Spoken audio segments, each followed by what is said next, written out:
Hi friends, khadi board LDC, അതേപോലെ village extension officer LDC തുടങ്ങിയ പരീക്ഷകളുമായി ബന്ധപ്പെട്ട് ഈ വീഡിയോയിൽ നമ്മൾ നോക്കുന്നത് ഇന്ത്യൻ ഭരണഘടനയും രാഷ്ട്രീയ വ്യവസ്ഥയും. ആ വിഭാഗത്തിലെ പ്രധാനപ്പെട്ട ചില ചോദ്യോത്തരങ്ങളാണ് ഇന്ത്യൻ ഭരണഘടനയും രാഷ്ട്രീയ വ്യവസ്ഥയും. ഭരണഘടനാ നിർമ്മാണ സഭയിൽ വിഭജനത്തിന് മുമ്പ് നാട്ടുരാജ്യങ്ങളിൽ നിന്ന് എത്ര പേരാണ് ഉണ്ടായിരുന്നത്? 93. ഭരണഘടനാ നിർമ്മാണ സഭയിൽ വിഭജനത്തിന് മുമ്പ് നാട്ടുരാജ്യങ്ങളിൽ നിന്ന് 93 പേരാണ് ഉണ്ടായിരുന്നത്. ഇന്ത്യൻ ഭരണഘടനയിൽ ഫെഡറൽ എന്ന പദം എത്ര പ്രാവശ്യം ഉപയോഗിച്ചിട്ടുണ്ട്? 0. ഒരു പ്രാവശ്യം പോലും ഇന്ത്യൻ ഭരണഘടനയിൽ ഫെഡറൽ എന്ന പദം ഉപയോഗിച്ചിട്ടില്ല. നാഗാലാൻഡിലെ ഔദ്യോഗിക ഭാഷ? ഇംഗ്ലീഷ്.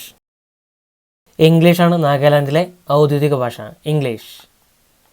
1687 സ്ഥാപിതമായ ഇന്ത്യയിലെ ആദ്യത്തെ മുനിസിപ്പൽ കോർപ്പറേഷൻ? ചെന്നൈ. ചെന്നൈയാണ് 1687 സ്ഥാപിതമായ ഇന്ത്യയിലെ ആദ്യത്തെ മുനിസിപ്പൽ കോർപ്പറേഷൻ, ചെന്നൈ. ഭരണഘടനാ നിർമ്മാണ സഭയിൽ ആകെ എത്ര മലയാളികൾ ഉണ്ടായിരുന്നു? 17. ഭരണഘടനാ നിർമ്മാണ സഭയിൽ ആകെ 17 മലയാളികൾ ഉണ്ടായിരുന്നു, 17 മലയാളികൾ. സ്റ്റോക്ക്ഹോം സമ്മേളനത്തിൽ ഒപ്പുവെച്ചതിൻ്റെ അടിസ്ഥാനത്തിൽ ഇന്ത്യൻ ഭരണഘടനയിൽ കൂട്ടിച്ചേർത്ത അനുച്ഛേദം ഏതാണ്? 48A. 48A ആണ് സ്റ്റോക്ക്ഹോം സമ്മേളനത്തിൽ ഒപ്പുവെച്ചതിൻ്റെ അടിസ്ഥാനത്തിൽ ഇന്ത്യൻ ഭരണഘടനയിൽ കൂട്ടിച്ചേർത്ത അനുച്ഛേദം. ഇന്ത്യ വിഭജനത്തോടെ ഡോക്ടർ അംബേദ്കർ പ്രതിദാനം ചെയ്തിരുന്ന ബംഗാളിലെ മണ്ഡലം കിഴക്കൻ പാകിസ്ഥാനിൽ ഉൾപ്പെട്ടതിനാൽ ഏത് സംസ്ഥാനത്തു നിന്നാണ് അദ്ദേഹം കോൺസ്റ്റിറ്റ്യൂവന്റ് അസംബ്ലിയിലേക്ക് വീണ്ടും തിരഞ്ഞെടുക്കപ്പെട്ടത്? ബോംബെ. ഇന്ത്യ വിഭജനത്തോടെ ഡോക്ടർ അംബേദ്കർ പ്രതിദാനം ചെയ്തിരുന്ന ബംഗാളിലെ മണ്ഡലം കിഴക്കൻ പാകിസ്ഥാനിൽ ഉൾപ്പെട്ടതിനാൽ ബോംബെ സംസ്ഥാനത്ത് നിന്നാണ് അദ്ദേഹം കോൺസ്റ്റിറ്റ്യൂവന്റ് അസംബ്ലിയിലേക്ക് വീണ്ടും തിരഞ്ഞെടുക്കപ്പെട്ടത്. 1947 സിക്കിമിന് അസോസിയേറ്റ് സ്റ്റേറ്റ് പദവി നൽകിയപ്പോൾ ഇന്ത്യൻ ഭരണഘടനയിൽ കൂട്ടിച്ചേർക്കപ്പെട്ട ഷെഡ്യൂൾ ഏതാണ്? 10. 10 ആയിരുന്നു 1974 സിക്കിമിന് അസോസിയേറ്റ് സ്റ്റേറ്റ് പദവി നൽകിയപ്പോൾ ഇന്ത്യൻ ഭരണഘടനയിൽ കൂട്ടിച്ചേർക്കപ്പെട്ട ഷെഡ്യൂൾ. ഇന്ത്യൻ ഭരണഘടനയുടെയും അമേരിക്കൻ ഭരണഘടനയുടെയും പൊതുവായ സവിശേഷത? ഭരണഘടനയെ വ്യാഖ്യാനിക്കാൻ ഫെഡറൽ സുപ്രീം കോടതി. ഇന്ത്യൻ ഭരണഘടനയുടെയും അമേരിക്കൻ ഭരണഘടനയുടെയും പൊതുവായ സവിശേഷതയാണ് ഭരണഘടനയെ വ്യാഖ്യാനിക്കാൻ ഫെഡറൽ സുപ്രീം കോടതി. ഭരണഘടനയെ വ്യാഖ്യാനിക്കാൻ ഫെഡറൽ സുപ്രീം കോടതിയാണ് അമേരിക്കൻ ഭരണഘടനയുടെയും ഇന്ത്യൻ ഭരണഘടനയുടെയും പൊതുവായ സവിശേഷത. ഭരണഘടനയിലെ 3 ലിസ്റ്റുകളിലും പരാമർശിക്കാത്ത വിഷയങ്ങളിൽ മേൽ നിയമനിർമ്മാണം നടത്തുന്നതിന് അധികാരമുള്ളത് ആർക്കാണ്? പാർലമെൻറ്റ്. പാർലമെൻറ്റിനാണ് ഭരണഘടനയിലെ 3 ലിസ്റ്റുകളിലും പരാമർശിക്കാത്ത വിഷയങ്ങളിൽ നിയമനിർമ്മാണം നടത്തുന്നതിനുള്ള അധികാരം പാർലമെൻറ്റിനാണ്. ഗ്രേറ്റർ ഇന്ത്യ എന്ന പദം വിവക്ഷിക്കുന്നത്? രാഷ്ട്രീയ ഏകത.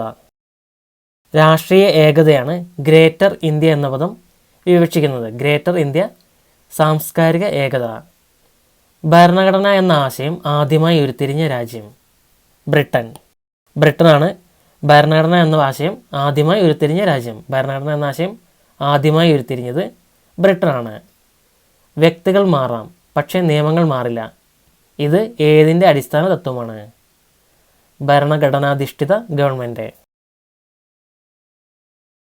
ഭരണഘടനാധിഷ്ഠിത ഗവൺമെൻറ്റാണ് വ്യക്തികൾ മാറാം, പക്ഷേ നിയമങ്ങൾ മാറില്ല എന്ന തത്വം അടങ്ങിയിരിക്കുന്നത്. ഏത് രാജ്യത്തിൻ്റെ സംഭാവനയാണ് ക്യാബിനറ്റ് സംവിധാനം? ബ്രിട്ടൻ. ബ്രിട്ടൻ്റെ സംഭാവനയാണ് ക്യാബിനറ്റ് സംവിധാനം, Britain. Indian council of world എയർഫോഴ്സിൻ്റെ എക്സ് ഓഫീഷ്യോ ചെയർമാൻ? ഉപരാഷ്ട്രപതി. ഉപരാഷ്ട്രപതിയാണ് ഇന്ത്യൻ കൗൺസിൽ ഓഫ് വേൾഡ് അഫയേഴ്സിൻ്റെ ex officio chairman. Indian council of world അഫയേഴ്സിൻ്റെ എക്സ് ഓഫീഷ്യോ ചെയർമാൻ ഉപരാഷ്ട്രപതിയാണ്. 1919 ഗവൺമെൻറ് ഓഫ് ഇന്ത്യ ആക്ട് പ്രകാരം കൗൺസിൽ ഓഫ് സ്റ്റേറ്റ്സിൻ്റെയും സെൻട്രൽ ലെജിസ്ലേറ്റീവ് അസംബ്ലിയിലെയും അംഗങ്ങളുടെ കാലാവധി 5 വർഷവും 3 വർഷമാണ്. 1919 ഗവൺമെൻറ് ഓഫ് ഇന്ത്യ ആക്ട് പ്രകാരം കൗൺസിൽ ഓഫ് സ്റ്റേറ്റ്സിൻ്റെയും സെൻട്രൽ ലെജിസ്ലേറ്റീവ് അസംബ്ലിയിലെയും അംഗങ്ങളുടെ കാലാവധി. കൗൺസിൽ ഓഫ് സ്റ്റേറ്റ്സിൽ 5 വർഷവും സെൻട്രൽ ലെജിസ്ലേറ്റീവ് അസംബ്ലിയിൽ 3 വർഷവുമാണ് കാലാവധി. ക്യാബിനറ്റ് പാസാക്കിയ പ്രമേയത്തിലൂടെയാണ് 1950 ആസൂത്രണ കമ്മീഷൻ നിലവിൽ വന്നത്. ക്യാബിനറ്റ് പാസാക്കിയ പ്രമേയത്തിലൂടെയാണ് 1950 ആസൂത്രണ കമ്മീഷൻ നിലവിൽ വന്നത്. ആസൂത്രണ കമ്മീഷൻ ഇപ്പോഴറിയപ്പെടുന്നത് നീതി ആയോഗ് എന്നാണ്. ഇന്ത്യയുടെ അറ്റോർണി ജനറലായി നിയമിക്കപ്പെടാൻ ആരുടെ യോഗ്യതയാണ് ഉണ്ടായിരിക്കേണ്ടത്? സുപ്രീം കോടതി ജഡ്ജി. ഇന്ത്യയുടെ അറ്റോർണി ജനറലായി നിയമിക്കപ്പെടാൻ സുപ്രീം കോടതി ജഡ്ജിയുടെ യോഗ്യത ഉണ്ടായിരിക്കേണ്ടതാണ്. വോട്ടർമാരുടെ പേര് ചേർക്കൽ ആരുടെ ഉത്തരവാദിത്തമാണ്? Election commission. ഇലക്ഷൻ കമ്മീഷൻ്റെ ഉത്തരവാദിത്തമാണ് വോട്ടർമാരുടെ പേര് ചേർക്കൽ. ഇലക്ഷൻ കമ്മീഷൻ്റെ ഉത്തരവാദിത്തമാണ് വോട്ടർമാരുടെ പേര് ചേർക്കൽ. ദ്വിമണ്ഡല നിയമനിർമ്മാണ സഭ എന്തിൻ്റെ സവിശേഷതയാണ്? ഫെഡറൽ സംവിധാനം. ദ്വിമണ്ഡല നിയമനിർമ്മാണ സഭ ഫെഡറൽ സംവിധാനത്തിൻ്റെ സവിശേഷതയാണ്. രാഷ്ട്രപതി 3ാമത്തെ പ്രാവശ്യം ദേശീയ അടിയന്തരാവസ്ഥ പ്രഖ്യാപിച്ചത് എന്ത് കാരണത്താലാണ്? ആഭ്യന്തര പ്രശ്നങ്ങൾ. രാഷ്ട്രപതി 3ാമത്തെ പ്രാവശ്യം ദേശീയ അടിയന്തരാവസ്ഥ പ്രഖ്യാപിച്ചത് ആഭ്യന്തര പ്രശ്നങ്ങൾ കാരണമാണ്. ആഭ്യന്തര പ്രശ്നങ്ങൾ 3ാമത്തെ അടിയന്തരാവസ്ഥയുടെ കാരണം. വധശിക്ഷ മാപ്പാക്കാൻ അധികാരമുള്ളത് ആർക്കാണ്? പ്രസിഡന്റിന് മാത്രം. പ്രസിഡന്റിന് മാത്രമാണ് വധശിക്ഷ മാപ്പാക്കാനുള്ള അധികാരമുള്ളത്. പ്രസിഡന്റിന് മാത്രമാണ് വധശിക്ഷ മാപ്പാക്കാനുള്ള അധികാരമുള്ളത്. അന്യായ തടങ്കലിനെതിരെ പ്രയോഗിക്കുന്ന റിട്ട് ഹർജി ഏതാണ്? Habeas corpus. ഹേബിയസ് കോർപ്പസ് ആണ് അന്യായമായ തടങ്കലിനെതിരെ പ്രയോഗിക്കുന്ന റിട്ട് ഹർജി. പ്രധാനമന്ത്രിയാകുന്നതിന് മുമ്പ് മുഖ്യമന്ത്രി പദം വഹിക്കാത്തത്? രാജീവ് ഗാന്ധി. രാജീവ് ഗാന്ധിയാണ് പ്രധാനമന്ത്രി പദം വഹിക്കുന്നതിന് മുമ്പ് മുഖ്യമന്ത്രി ആവാത്തത്. കൺസോളിഡേറ്റഡ് ഫണ്ട് ഓഫ് ഇന്ത്യയിൽ നിന്ന് പണം പിൻവലിക്കാൻ ആരുടെ അനുമതിയാണ് വേണ്ടത്? പാർലമെൻറ്റ്. കൺസോളിഡേറ്റഡ് ഫണ്ട് ഓഫ് ഇന്ത്യയിൽ നിന്ന് പണം പിൻവലിക്കാൻ പാർലമെൻറ്റിൻ്റെ അനുമതി വേണം. കൺസോളിഡേറ്റഡ് ഫണ്ട് ഓഫ് ഇന്ത്യയിൽ നിന്ന് പണം പിൻവലിക്കാൻ പാർലമെൻറ്റിൻ്റെ അനുമതി വേണം. BG വർഗീസ് കമ്മിറ്റി ഏതുമായി ബന്ധപ്പെട്ടിരിക്കുന്നു? പ്രസാർ ഭാരതി നിയമം. പ്രസാർ ഭാരതി നിയമവുമായി ബന്ധപ്പെട്ടിരിക്കുന്നു BG Varghese committee. BG Varghese committee, Prasar Bharati നിയമം. 1946 ഡിസംബറിൽ കോൺസ്റ്റിറ്റ്യൂവന്റ് അസംബ്ലി ആദ്യമായി സമ്മേളിച്ചപ്പോൾ ഡോക്ടർ അംബേദ്കർ ഏത് സംസ്ഥാനത്തെയാണ് പ്രതിനിധാനം ചെയ്തിരുന്നത്? ബംഗാൾ. 1946 ഡിസംബറിൽ കോൺസ്റ്റിറ്റ്യൂവന്റ് അസംബ്ലി ആദ്യമായി സമ്മേളിച്ചപ്പോൾ ഡോക്ടർ അംബേദ്കർ ബംഗാൾ സംസ്ഥാനത്തെയാണ് പ്രതിനിധാനം ചെയ്തിരുന്നത്. അഡ്മിനിസ്ട്രേറ്റീവ് ട്രൈബ്യൂണലുകളുടെ രൂപവൽക്കരണത്തിന് നിദാനമായ ഭരണഘടനാ ഭേദഗതി ഏതാണ്? 42 അഡ്മിനിസ്ട്രേറ്റീവ് ട്രൈബ്യൂണലുകളുടെ രൂപവൽക്കരണത്തിന് നിദാനമായ ഭരണഘടനാ ഭേദഗതി. ക്രീമി ലെയർ എന്ന ആശയത്തിൻ്റെ അടിസ്ഥാനം? സാമ്പത്തിക സ്ഥിതി അടിസ്ഥാനമാക്കിയുള്ള ഗ്രൂപ്പിംഗ്. സാമ്പത്തിക സ്ഥിതി അടിസ്ഥാനമാക്കിയുള്ള ഗ്രൂപ്പിംഗ് ആണ് ക്രീമി ലെയർ എന്ന ആശയത്തിൻ്റെ അടിസ്ഥാനം. നോൺ ക്രീമി ലെയർ എന്നൊക്കെ പറയുന്ന ക്രീമി ലെയർ, സാമ്പത്തിക സ്ഥിതി അടിസ്ഥാനമാക്കിയുള്ള ഗ്രൂപ്പിംഗ്. ഭരണഘടനാ ഭേദഗതി സംബന്ധമായ ബില്ലുകളുടെ കാര്യത്തിൽ പ്രസിഡന്റ് ഒപ്പുവയ്ക്കാൻ ബാധ്യസ്ഥനാണ്. ഭരണഘടനാ ഭേദഗതി സംബന്ധമായ ബില്ലുകളുടെ കാര്യത്തിൽ പ്രസിഡന്റിന് ഒപ്പുവയ്ക്കാൻ ബാധ്യസ്ഥനാണ്. വോട്ട് ചെയ്യാനുള്ള അവകാശത്തെക്കുറിച്ച് പ്രതിപാദിക്കുന്നത് ഇന്ത്യൻ ഭരണഘടനയുടെ ഏതു ഭാഗത്താണ്? തെരഞ്ഞെടുപ്പ്. വോട്ട് ചെയ്യാനുള്ള അവകാശത്തെക്കുറിച്ച് പ്രതിപാദിക്കുന്നത് ഇന്ത്യൻ ഭരണഘടനയുടെ തെരഞ്ഞെടുപ്പ് എന്ന ഭാഗത്താണ്. ഇന്ത്യൻ ഭരണഘടനയിൽ എവിടെയാണ് സാമൂഹ്യ നീതിയെക്കുറിച്ച് പരാമർശിക്കുന്നത്? ആമുഖം.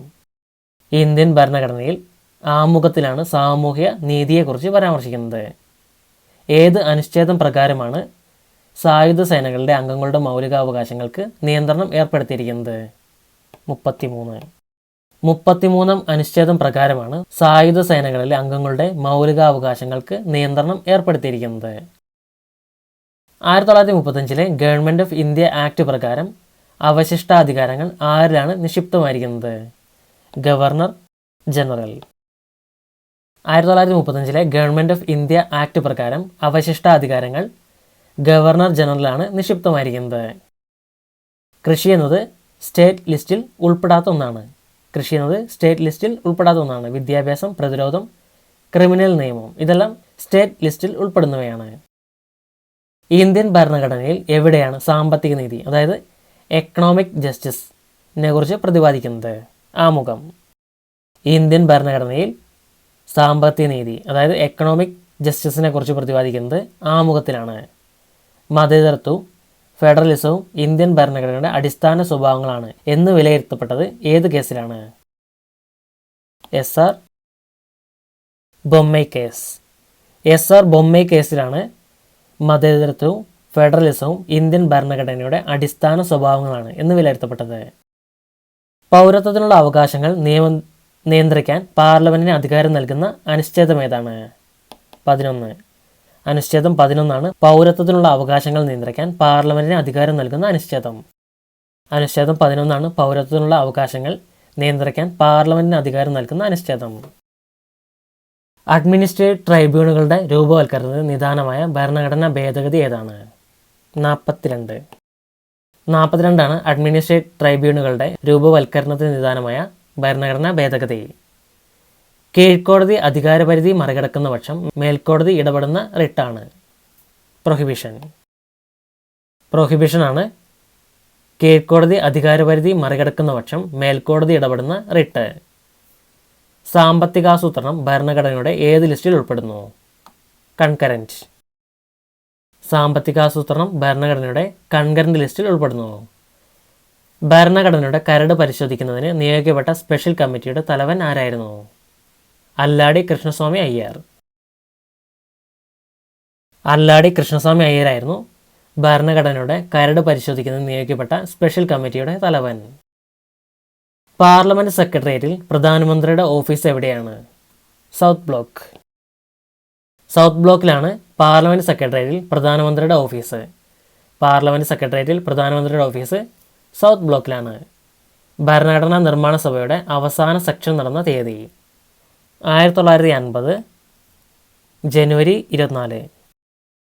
1950 ജനുവരി 24 ഭരണഘടനാ നിർമ്മാണ സഭയുടെ അവസാന സെക്ഷൻ നടന്ന തീയതി.